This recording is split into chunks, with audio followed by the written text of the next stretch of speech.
마음을 엽니다. 지평을 엽니다. 불통의 시대를 넘어 새로운 아침을 엽니다. 신율의 출발 새 아침.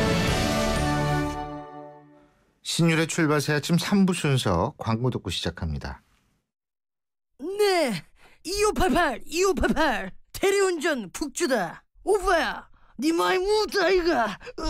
고마, 대리운전 불러가. 집에 가래. 한번 불러볼까? 2588 좌우로 정렬 2588 신율의 출발 새 아침. 일본에서도 유모차 부대가 등장했습니다. 이 엄마는 전쟁을 하지 않기로 했다. 누구의 아이도 죽음을 당하게 하지 않겠다. 이런 현수막을 내걸었는데요. 일본 아베 정권이 추진 중인 집단권 자위권 행사를 포함한 안보 법안에 대한 반대 목소리 중에 하나입니다. 일본에서 아주 이례적인 풍경이라고 하는데요. 아베가 민심에 귀를 기울일지 그건 모르겠습니다만 어쨌든 이 시간 일본으로 좀 가보겠습니다. 일본 전문 매체죠. JP뉴스를 운영하고 있는 유재순 대표 전화 연결되어 있습니다. 유 대표님 나와 계시죠? 네, 안녕하세요. 유재순입니다. 예, 지금 일본 참의원에서 안보 법안에 대한 심의 시작이 됐죠? 네, 그렇습니다. 27일부터 참의원 본회의에서 안보 관련 법안에 대한 심의가 본격적으로 시작됐는데요. 예. 28, 29일까지 심의가 계속됩니다. 만약 이 참의원에서 안보 관련 법안이 통과되면 지난 16일 중의원 체결에 이어 참의원까지 승인됐기 때문에 바로 법적 효력이 발생합니다. 때문에 이번 참의원 심의는 야당의 입장에서 대단히 중요한 마지막 노선이라고 할 수 있습니다. 그렇죠. 그런데 이게 뭐 말은 좋아요. 평화도 들어가고 뭐 안보. 아니 자기네 나라 자기가 지켰다 그러는데 누가 뭐라 그러나요? 근데 문제는 뭐냐 하면 그죠? 여기에서 이 해외 파병이 가능하게 하고 그리고 이게 사실 자위권 안보라는 것이 도가 지나치면 이게 공격의 가능성을 높이는 거거든요. 네네. 그러니까 이게 문제인데 어쨌든 지금 이 바로 이른바 안보 법안에 대한 반대 여론 만만치 않다고 그러는데 지금 그 아베 정권 지지율도 자꾸 떨어지죠? 네, 지금 계속 추락하고 있습니다. 예. 그러니까 지금 그리고 이제 그 추락하는 이유가 이 안보법일 텐데 여론조사 네네. 있죠, 여기에 대한? 네, 그렇습니다. 기본적으로 요 근래 일본 국민들의 안보 관련 법안에 대해서는 대다수가 반대의 의사의견을 나타내고 있습니다. 지난 17, 18일 조사한 마이니치 신문의 여론조사에서는 일본 국민 62%가 안보 관련 법안에 반대를 했고 찬성은 불과 27%였는데요. 또한 아사히 신문이 18, 19일 양일에 실시한 여론조사에서는 반대가 57%, 그리고 찬성이 29%입니다. 그리고 지난주 24, 25, 26, 3일에 걸쳐서 요미우리 신문이 실시한 여론조사에서는 반대가 51, 찬성이 38%였고요.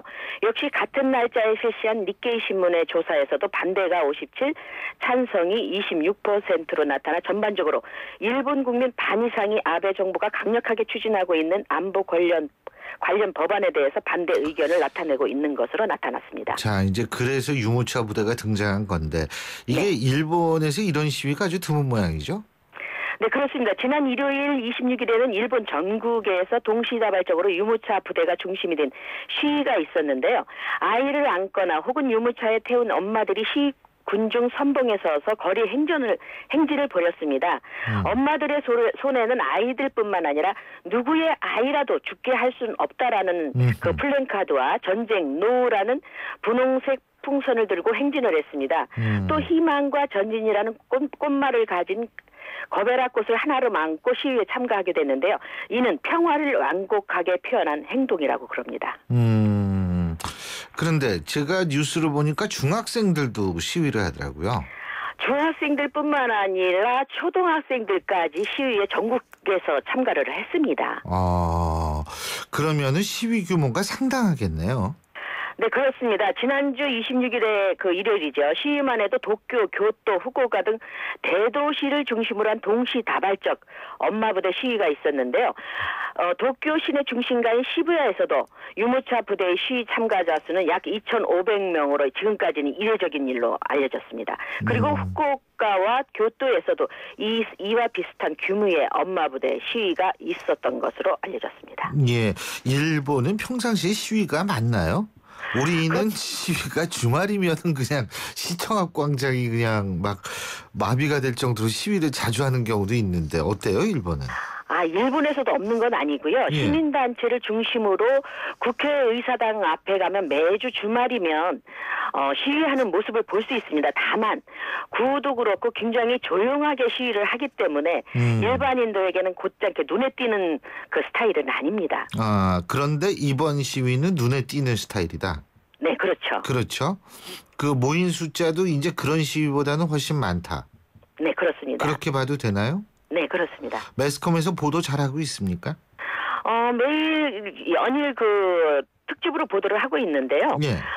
일본 특징 같은 경우는 친여 성향인 요미우리 신문이라든가 산케이 신문들이 지금까지는 일방적으로 친여 보도를 했는데요. 예. 이번 안보 관련 법안에 대해서만큼은 국민들 여론이 워낙 반대 의견이 많이 나타났기 때문에 이 두 언론조차도 그 자민당의 지지율과 아베 정권에 대한 비판 뉴스를 연일 특집으로 보도를 하고 있습니다. 연일 특집으로 보도하고 있다. 제가 매스컴 네. 여쭤보는 게 왜 그러냐면 매스컴에 의해서 사실 여론이 움직이는 경우가 많거든요. 네네. 그래서 제가 여쭤보는 건데 아까 그 산케이 여론조사도 말씀하시고 그랬는데 산케이가 좀 우파 신문 아닌가요? 그죠?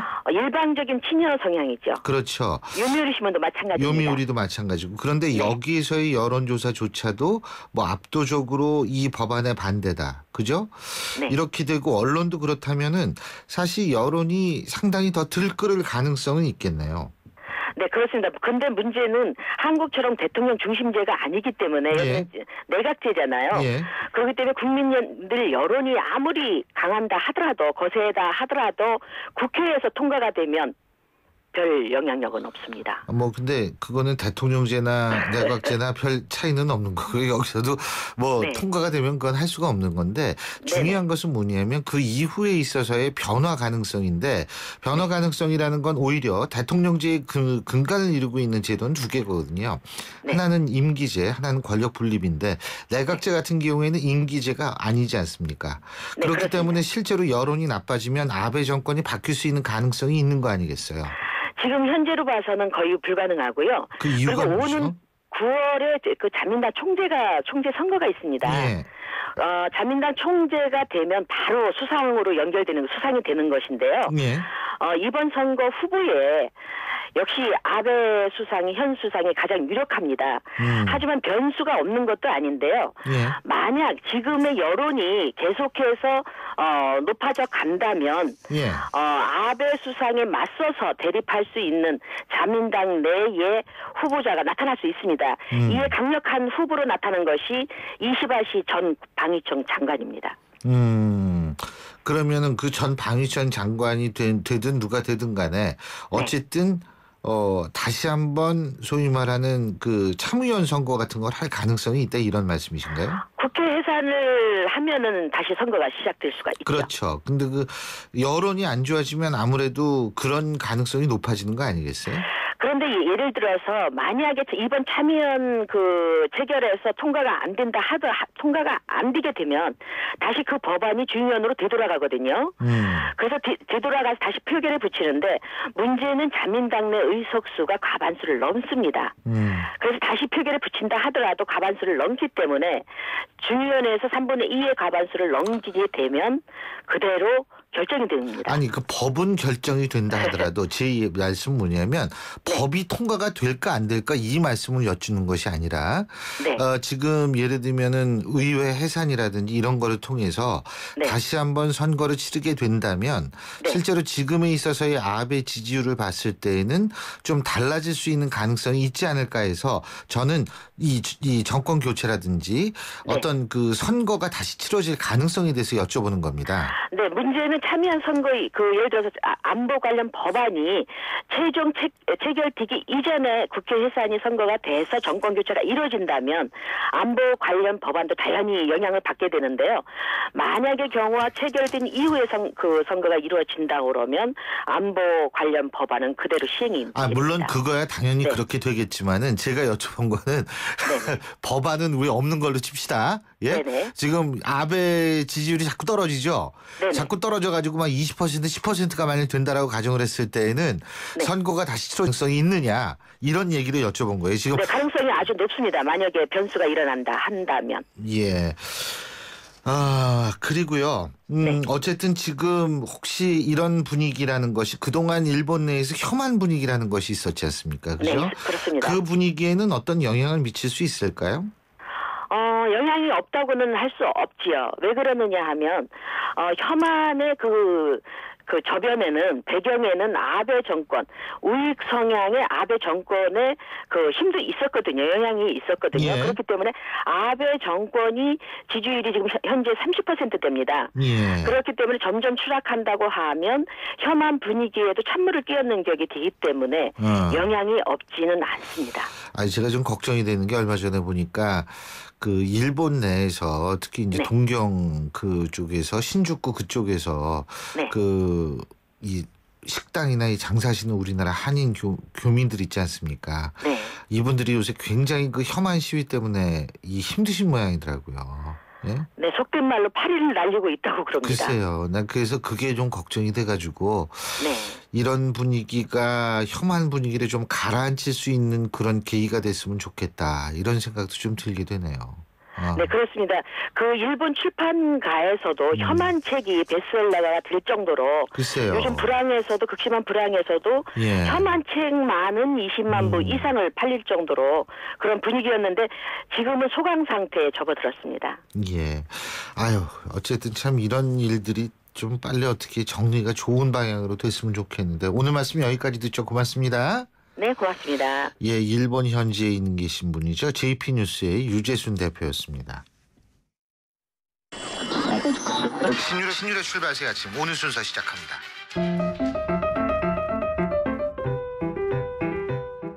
오늘 아침 당신이 듣고 싶은 뉴스 94.5MHz YTN 뉴스 FM 신율의 출발 새 아침.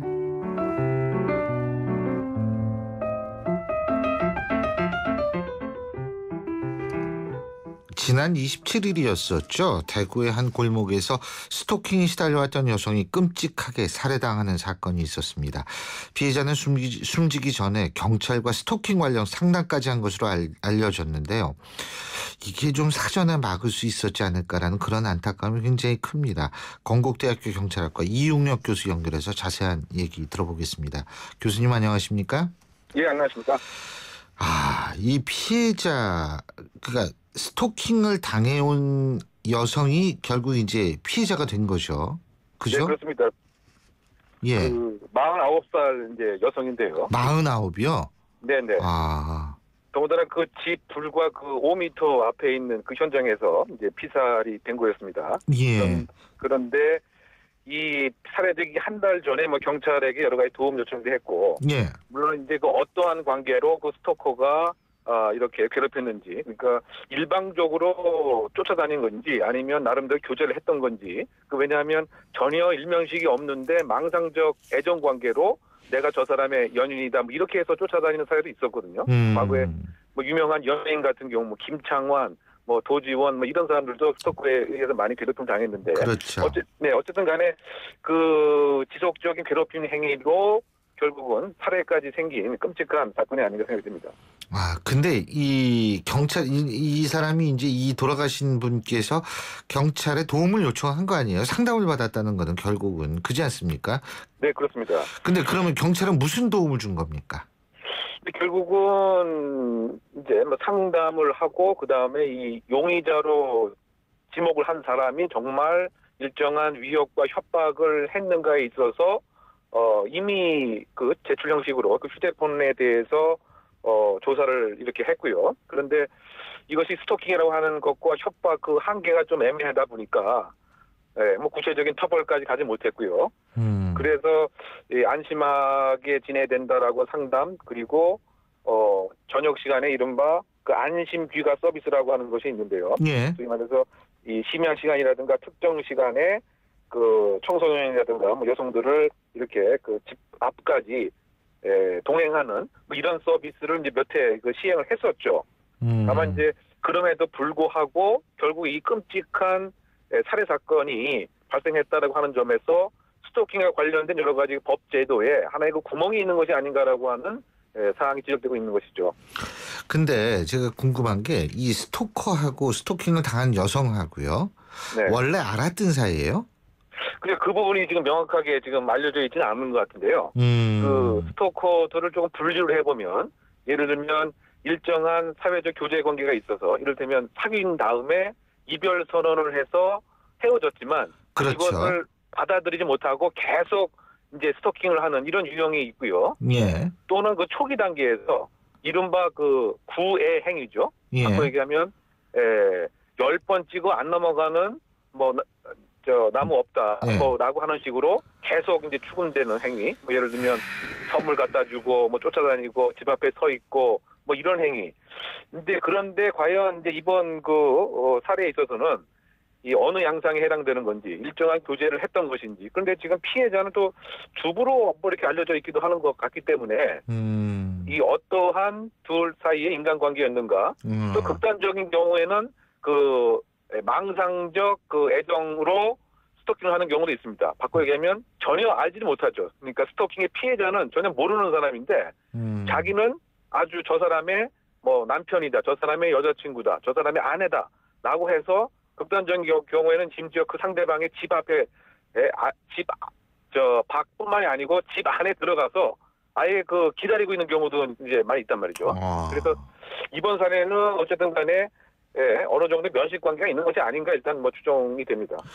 근데 어쨌든 이런 스토킹, 그러니까 이게 사실은 스토커, 이게 정신질환의 일종이라고 저는 생각을 하는데 그렇지 않습니까? 과대한 집착 아니겠어요, 결국은. 그죠? 그렇죠. 네네. 근데 여기에 대해서 좀 더 경찰이나 우리나라 사회 전반이 상당히 좀 심각하게 이 문제를 생각할 필요가 있지 않을까 이런 생각이 들거든요. 사실은 그게 강력범죄 예방에 중요한 거 아니겠어요? 네, 그렇습니다. 사실 이게 스토킹에 대한 폐해가 극단적인 결과가 생긴 다음에 미리 예방과 제지를 했으면 어떻게 했느냐 이런 논란들이 사실 계속 반복 발생이 되어 왔습니다. 그래서 외국에서도 2000년대 초반에 유명 연예인들이 스토커에 의해서 끔찍한 범죄 피해가 되고 나서 스토커 관련된 법안을 이제 통과를 했는데 우리나라도 2000년대 초반에는 이제 스토커 관련 법안이 국회에 계류가 됐었죠. 네. 통과가 안 되었던 그 이유가 뭐냐면 스토커라고 하는 행위 자체가 사실 상당히 모호하지 않느냐. 그 다음에 스토커에 관한 법률을 예를 들면 협박이나 모욕이나 이런 것으로 사실은 의율할 수 있지 않느냐 이런 접근이었는데 그런데 가장 이제 문제가 되는 것은 스토커의 특수성이 사전에 이제 일정한 제지를 해야 되거든요. 그러기 위해서는 법에 근거가 있어야 되고 일정한 제지라고 하는 것이 이런 겁니다. 예를 들면 스토커에 대해서 강제적으로 정신 감정을 한다든가 강제적으로 어떠한 처우를 한다든가 또 심지어 피해자에 대해서는 특별한 비상 보호 명령을 내린다든가 또는 스토커를 아예 영점 없이 체포할 수 있다든가 이와 같은 법적 근거와 규정이 있어야 되는데 이것이 없는 상태에서는 경찰이 스토커에 대해서 선제적이고 공격적인 제지와 예방을 하는 데는 상당 부분 부담과 한계가 있는 것이죠. 지금 우리나라에도 스토킹에 대한 피해가 점점 늘고 있죠. 예, 계속 늘고 있습니다. 그래서 형사정책연구원 등에 의한 통계조사에 의하면 20대 여성이 약 한 25%, 대학생의 30%가 스토킹에 의한 피해를 받은 경험이 있다 이렇게 얘기를 하고 있어요. 그래서 1년에 그것을 추산을 해보면 17만 명에서 19만 명에 이르는 스토커의 피해자가 있다. 뭐 이렇게 얘기를 하는데 그런데 이제 이것이 정말 딱 이게 칼로 무배듯 뭐 하는 이렇게 명료한 게 아닌 점이 있죠. 왜냐하면 연애 행위로서 선물도 주고 또 뭔가 감동도 주고 뭐 꽃다발도 갖다 주고 그런데 이제 중요한 것은 이것을 피해자의 관점에서 이제 사실은 생각을 해야 된단 말이죠. 그래서 지금 국내에서 의율할 수 있는 법이 경범죄 처벌법에 의하면 지속적 괴롭힘 요 항목이 있습니다. 그래서 요것에 의해서 범칙금 8만 원을 그냥 부과하고 마는 8만 원? 네네. 네. 그러니까 이 스토킹 행위를 끔찍한 범죄라고 인식하는 것이 아직 사회 정착이 안 되어 있다고 하는 점이 가장 큰 문제가 아닌가 생각됩니다. 그러니까 결국은 이 법을 일단은 상당히 정비해야 될 부분이 많네요. 예? 네, 그렇습니다. 네. 예. 이거 정말 여성들뿐만이 아니라 연예인이나 남성들한테도 또 이게 가해지는 경우도 있는데 이거는 사실 우리 모두가 잠재적 피해자라는 그런 차원에서 좀 접근을 해야 되지 않을까. 그리고 물론 경찰분들도 여러 가지 일로 바쁘겠지만 하지만 이런 스토킹 문제는 사소하게 넘어갈 문제가 아니다. 그런 인식을 좀 가지실 필요가 있겠네요. 예. 오늘 말씀 여기까지 듣겠습니다. 고맙습니다. 네네. 지금까지 건국대학교 경찰행정학과 이용혁 교수였습니다. 델몬트가 새로 나왔어요. 싱싱한 과일로 꽉꽉 채우면 짠! 이게 바로 자연 맞춤 그린 주스. 과일 그대로 맛을 낸 건강한 델몬트 자연 맞춤 그린 주스. 우리 그린할까요? 신율의 출발새 아침 3부 순서는 여기서 줄입니다. 잠시 뒤 4부에서 뵙죠.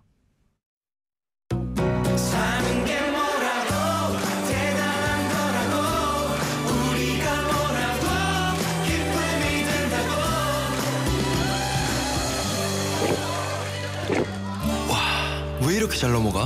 우리가 모였으니까! 하이트! AED라고 들어보셨나요? 그럼 자동제세동기는요? 심장이 멈춘 위급 환자에게 전기 충격을 주어 심장이 다시 뛰도록 도와주는 장비입니다. 아무리 유용한 장비라도 이름부터 생소하다면 응급 상황에서 사용하는데 어려움이 있지 않을까요? 이제부턴 AED나 자동제세동기 대신 자동심장 충격기, 쉽고 친근한 우리말로 바꾸어 쓰면 어떨까요? 상대방이 알 수 있는 말을 쓰는 것, 배려와 소통의 첫걸음입니다. YTN 라디오 언어문화 개선 캠페인은 국립국어원과 함께합니다.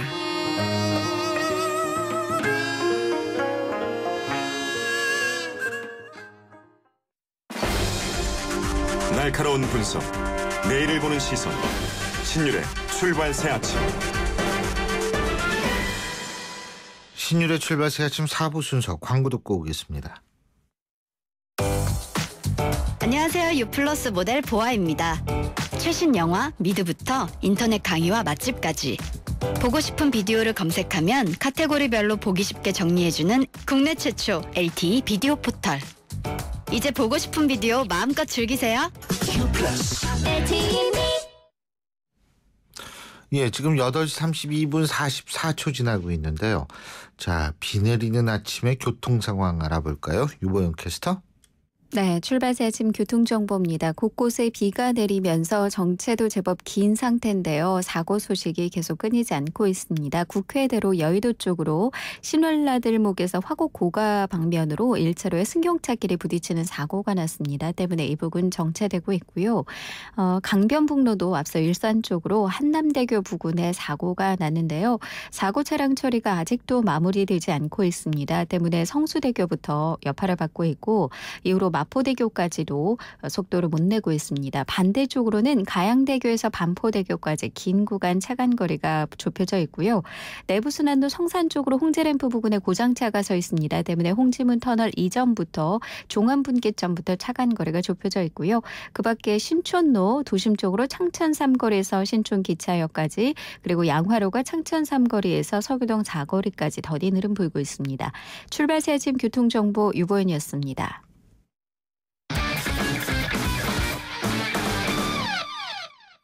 스포츠 소식 알아보겠습니다. 최동호 스포츠 평론가 전화 연결돼 있습니다. 안녕하십니까? 예, 안녕하세요. 예, 미국의 보스턴시가 2024년 하계올림픽 유치를 포기했다고 하는데 그 이유가 돈 때문인가요?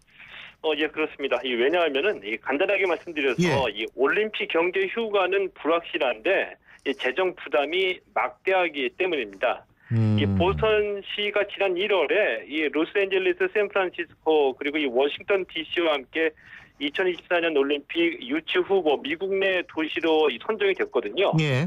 근데 보스턴시가 산정한 올림픽 예산이 약 한 8조 6천억 원 정도가 됩니다. 이게 다 세금인데 여기에 대해서 시민들이 강하게 반발하고 나선 거죠. 이 결국 어제 이 마티 월시 보스턴 시장이 이 시민들에게 위험 부담을 떠안으라고 할 수가 없다. 2024년 올림픽 유치 포기하겠다. 이렇게 공식적으로 선언했습니다. 그렇군요. 이제는 올림픽을 안 하려고 그러네요. 이제. 예? 예, 그렇습니다. 예, 2023년은 또 우리나라에서도 각별한 해인데 수능 보는 학생 수가 딱 절반 지금 작년 기준에 딱 반 이하로 떨어지는 해가 2023년이거든요. 30만 명. 야, 근데 2024년 진짜 올림픽이 그렇게 되는군요. 또 프로야구에서는 넥센이 홈런 하나만큼은 타이 추정을 불허하고 있네요. 그죠? 어제도 홈런으로 KT를 눌렀죠? 예. 넥센은 뭐 창단 이후서부터 대표적인 홈런 군단이었었거든요. 근데 어제까지 팀 홈런이 130개입니다. 이 프로야구 10개 구단 중에서 단연히 압도적인 파워를 가지고 있고요. 이 팀 홈런 꼴찌 팀이 KT인데 KT가 68개니까 이 KT보다 홈런이 2배나 더 많다고 할 수가 있겠고요. 어제 경기에서도 이 넥센이 홈런 3개 앞서서 이 KT를 8대4로 이겼는데 이 박동원 선수가 시즌 10호 홈런 날리면서 이 두 자릿수 홈런에 합류했거든요. 넥센에는 현재 두 자릿수 홈런 타자가 6명이나 됩니다. 그렇군요. 그리고 선두권 팀끼리 경기로 관심을 모았던 삼성과 NC전. 삼성이 이겼죠? 예, 어제 삼성 NC전이 최고의 이제 관심을 모았던 빅매치였었거든요. 이 에이스끼리 아주 팽팽한 투수전을 벌였습니다. 결국에는 이 선발 피가로 선수가 7과 3분의 1이닝 1실점으로 호투한 삼성이 2대1로 승리했거든요. 이 피가로 선수 시즌 12승으로 다승 공동 선두에 올라갔고요. 이 삼성이 어제 승리하면서 2위 두산과의 승차를 2경기, 이 3위 NC와의 승차는 2경기 반으로 벌렸습니다. 그렇군요. 또 한신의 오승환 선수 말이에요. 어제 28경기 세이브를 기록을 했네요. 예, 그렇습니다. 오승환 선수가 어제 주니티전에 6대4로 앞선 9회 말에 등판했는데 이 삼진 2개 잡아내면서 1이닝을 무실점으로 막아냈습니다. 시즌 28세이브를 기록했는데 이 센트럴 리그에서 이 구원 부문 단독 선두를 달리고 있습니다. 예, 그렇군요. 그리고 이 동아시안컵에 참가하는 북한이 어제 대표팀 명단을 발표를 했는데 북한에도 해외파가 있는 모양이에요. 예, 그렇습니다. 어제 북한의 명단에서 가장 관심사가 얼마 전까지 수원 삼성에서 뛰었던 정대세 선수가 북한 대표팀에 포함되느냐 아니냐였었거든요. 정대세 선수는 선발이 되지는 않았습니다. 그런데 이 스위스 프로축구 2부 리그입니다. 이 BLBN에서 뛰고 있는 공격수 박광명 선수, 그리고 J리그 V바렌 나가사키의 리영직 선수, 이 가와사키의 공격수 안병준 선수를 포함해서 이 북한 대표팀에는 3명의 해외파가 합류했습니다. 아니, 이 선수들이 그러니까 여기서 돈을 받으면 전부 국내로 갖다 바치나요, 그러면? J리그 같은 경우에는 조총련 계열이라고 보시면 될 것 같고요. 그리고 스위스에서 뛰고 있는 선수는 이 박광영 선수 외에도 몇 명 더 있습니다. 러시아에서 뛰고 있는 선수들인데 아마 이 북한 정부에서 정부에서 공식적으로 보내는 선수들이기 때문에 이 연봉 같은 돈은 경우에는 다 가져갈 거예요, 아마. 예, 그렇습니다. 잘 알겠습니다. 오늘 아주 또 특이한 소식으로 마무리하네요. 오늘 말씀 여기까지 듣겠습니다. 고맙습니다. 예, 고맙습니다. 예, 최동호 스포츠 평론가였습니다. 역사의 시선으로 뉴스를 읽어봅니다. 히스토리 뉴스.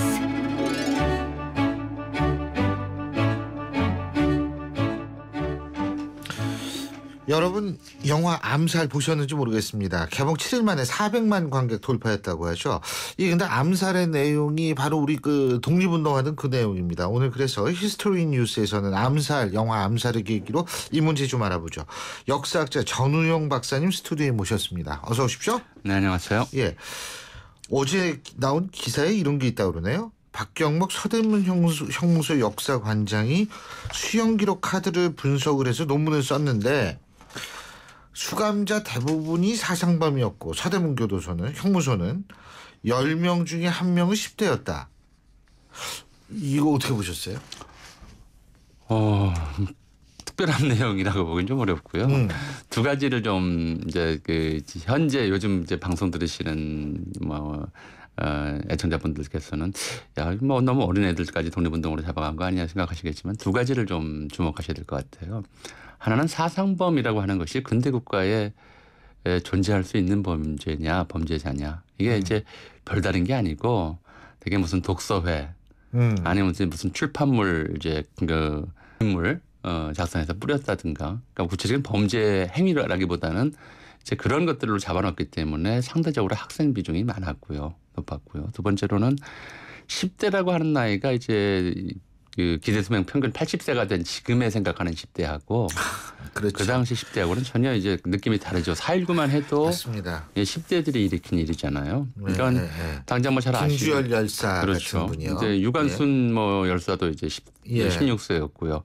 3.1운동 때도 바로 이제 그 고등보통학교 정도의 10대 후반 청소년들이 주로 했기 때문에 학생 그리고 이제 10대라고 하는 이런 개념들 때문에 실제로 사상범 더 어린 나이들 10살 때부터 독립운동 하겠다고 만주를 건너가고 하는 사람들이 나오던 시대였기 때문에 좀 특이한 현상이라고 하기는 어렵습니다. 아니 전 박사님 말씀 들어보니까 갑자기 이런 생각이 드는 게 뭐냐면 1920년대 30년대까지만 하더라도 우리나라 평균 수명이 40대였었어요. 40대. 그러니까 사실 전 박사님이나 저나 이 평균 수명을 그때 기준으로 훨씬 넘은 장수하는 사람들이죠 지금. 광복 70년이니까요. 광복 당시 40 조금 넘는 정도였어요. 그러니까 이제 70년 사이에 수명이 2배 늘어난 거고요. 인구는 그 당시는 한반도 합쳐서 3천만 그랬으니까 인구도 2배 늘어난 거고 엄청난 정도의 이제 그 수명이라든가 인구 증가가 있었던 거죠. 제가 그거 요새 실감하는 게 이거 뭐 수명 얘기하려고 한 건 아닙니다만 한 20년 조금 안 된 전에 저희 아버님이 돌아가셨어요. 다 80에 돌아가셨거든요. 근데 그때는 희상이다. 예? 이 정말 그 오래 사시고 돌아가셨다 이런 얘기들을 많이 했는데 요새는 말이에요. 80에 돌아가시면 굉장히 아쉬워합니다. 요새는 90 정도에 돌아가셔야지 이제 그런 얘기가 나오는데 참 그래서 이게 정말 많이 느는 것 같아요. 이제 앞으로 10년 후에는 100살까지 살아야지 되는 거 아닌가 이런 생각도 드는데 자, 그 10대가 사실 그렇다면은 이때 독립운동에 가장 그 행동적으로는 치열했던 세대였다 이렇게 보는 수 있는 거 아니에요?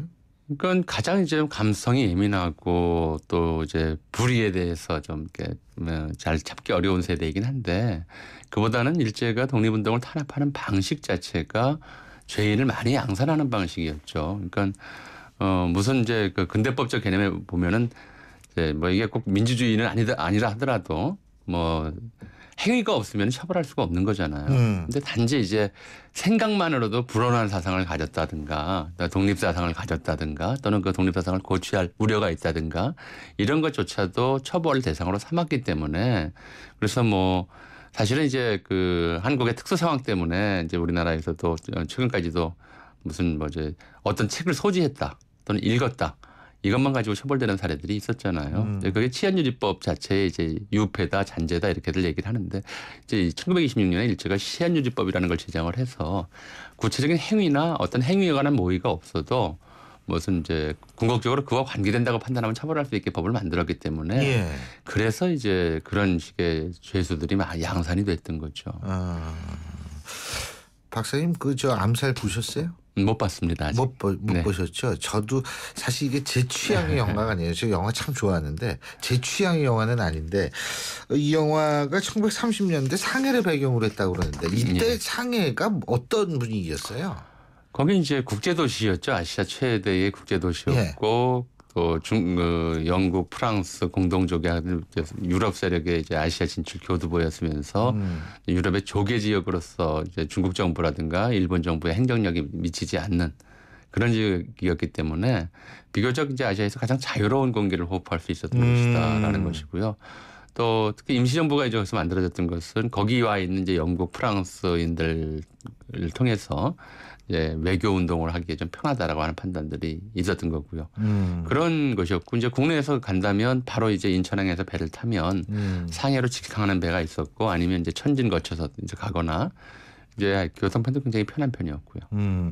근데 여기에 백범하고 약산 김원범 선생님 두 분이 여기서 활동을 했었던 모양이죠. 아무래도 임시정부가 있었으니까. 그런가? 약산 김원범 선생은 이제 임시정부 활동은 나중에 합류를 하고요. 예.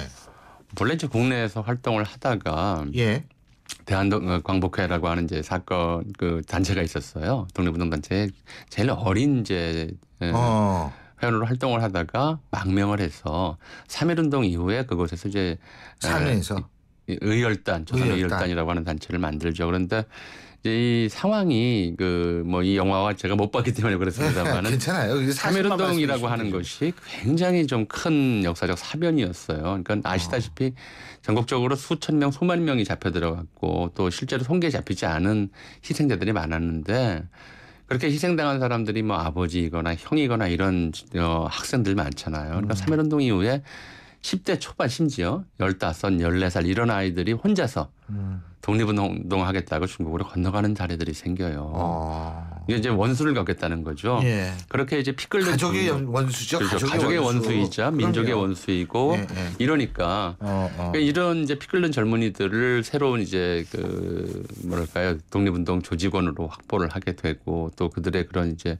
자기 목숨을 던져서라도 이 원수를 갖겠다는 그런 피 끓는 의지 같은 것들이 바탕이 되면서 이제 독립운동 단체들이 전체적으로 활기를 띠게 되는 것이고요. 그 와중에 이제 김원봉 같은 경우에는 이제 의열단이라는 단체를 만들었는데 이 단체 자체가 이제 전문적으로 요즘으로 치면 이제 의열투쟁이라고 국교과서에 쓰고 있고 좀 이제 그 뭐랄까 국제적 기준에서 보자면 이제 그 표현이 항상 문제가 되긴 하는데 이제 테러리즘에 의거한 그런 이제 독립운동을 하겠다라고 하는 단체를 만들었던 거죠. 김구 선생은 어떻게 돼요? 이 김원봉 선생하고의 관계가 둘이는 사실은 좀 라이벌 관계에 가까웠습니다.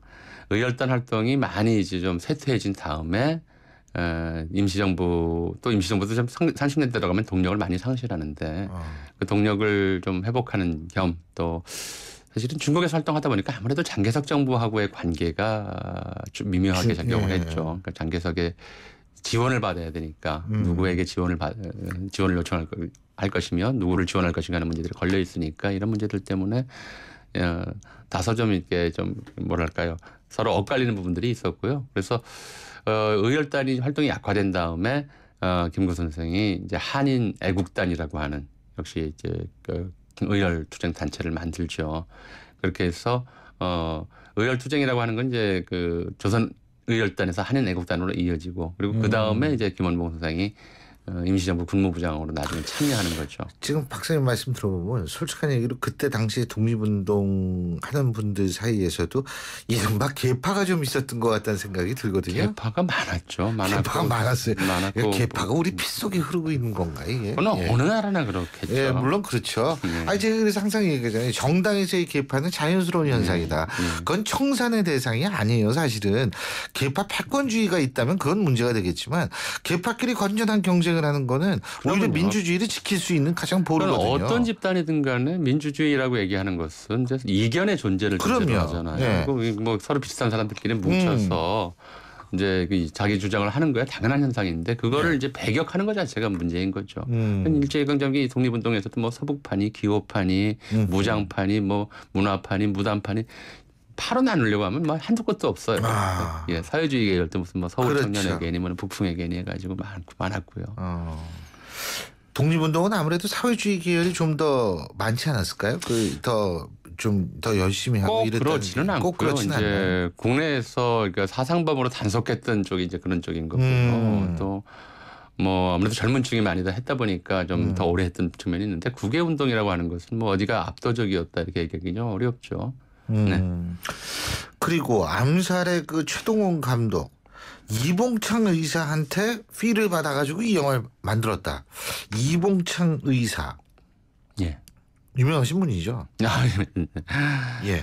그 제가 직접 뵙지는 못했는데 50년대까지 이봉창 의사의 친형이 살아계셨어요.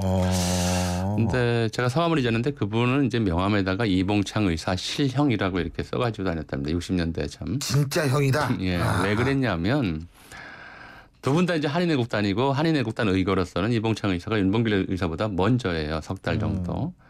그리고 이봉창 의사는 일본 도쿄에 가서 일본 천황이 넨노가 타는 이제 마차에다가 폭탄을 던졌고 다만 이제 폭탄이 불발탄이라서 실패했던 것이고요.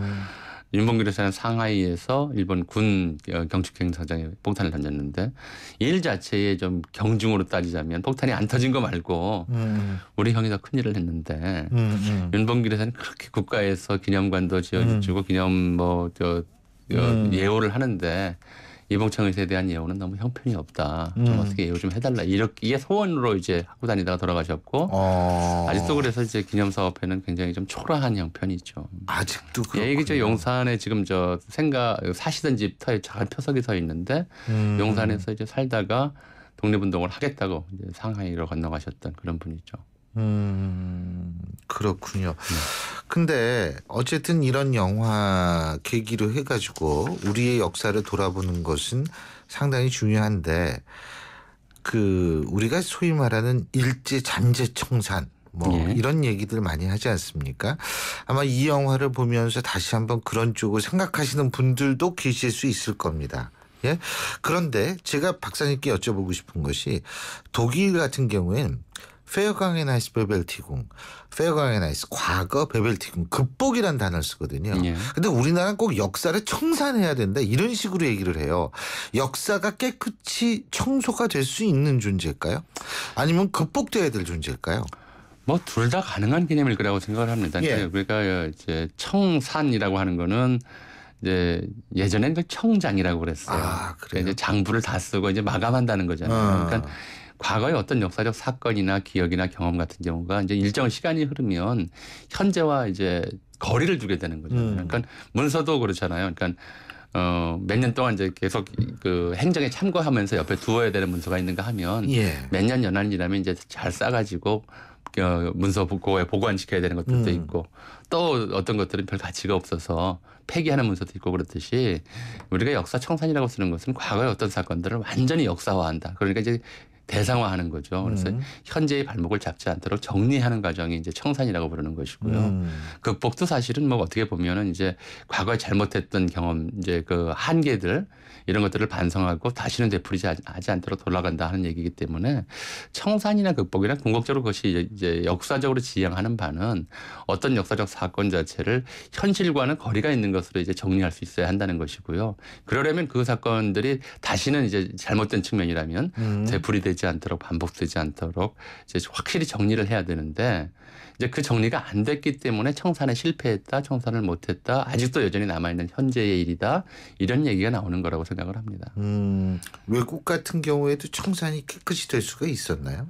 그러니까 이제 아주 고대사 같은 경우라면 청산이 된 거죠. 우리가 지금 여전히 이제 조선시대 유교 사상이라고 하는 문제가 청산이 되는 거냐 아니냐 이런 이야기를 할 수가 있잖아요. 그런데 지금 그런 잔재가 남아있긴 하지만 현실에 미치는 영향은 아주 이제 미미한 거죠. 이런 건 청산이 됐다고 할 수 있겠죠. 이미 정리돼서 이제 역사화라고 얘기를 하는데 굳이 하자면 이제 교과서에나 실리고 이제 누구나 그런 걸 봐도 아직도 유교 때문에 나라가 망했다는 사람이 있을지 모르겠지만 그거에 대해서 이렇게 크게 분노하거나 이제 하는 걸 느끼지는 않잖아요. 그런데 어떤 역사적 사건은 이제 그 사건 자체가 완전히 역사화돼서 우리 일상적인 삶에 또는 현재의 삶에 별 영향을 미치지 않는 죽은 역사가 되었다라고 처리할 수 없는 부분들이 있기 때문에 그런데 일제 식민지 지배의 역사 같은 경우에는 사실 해방 이후에 좀 그 당시 우리가 잘못한 부분이 있다면 일본만 비난할 문제가 있었겠지만 그런 것들을 이제 깨끗이 좀 정리를 하고 그 관여자들이 확실하게 사과를 하고 또는 이제 필요한 값을 치르고 이랬다면 이제 좀 달랐겠죠. 그런데 프랑스가 이제 비시 정권 하에서 나치 협력자들을 정리했던 많은 이제 사람들이 그런 걸 기대를 하는데 그 정도는 아닌 게 아니더라도. 근데 프랑스는 3년간 점령을 당했지 식민지는 아니었거든요. 그러니까요. 근데 그런 감정들이 좀 남아있기 때문에 청산문제 나오는 것 같습니다. 오늘 말씀 여기까지 듣죠. 고맙습니다. 네. 지금까지 역사학자이신 전우용 박사와 함께했습니다. 가나다라 갖다 봐. 전해주고 싶은 얘기 바람병에 담으면 한글이 모자랄지도 몰라. 병 하나에 담을 수 없는 초정탄산수 이야기. 파란을 일으키다. 초정탄산수. 하루 종일 비가 내린다고 하는데 비 내리는 날 라디오 듣기는 아주 좋은 날입니다.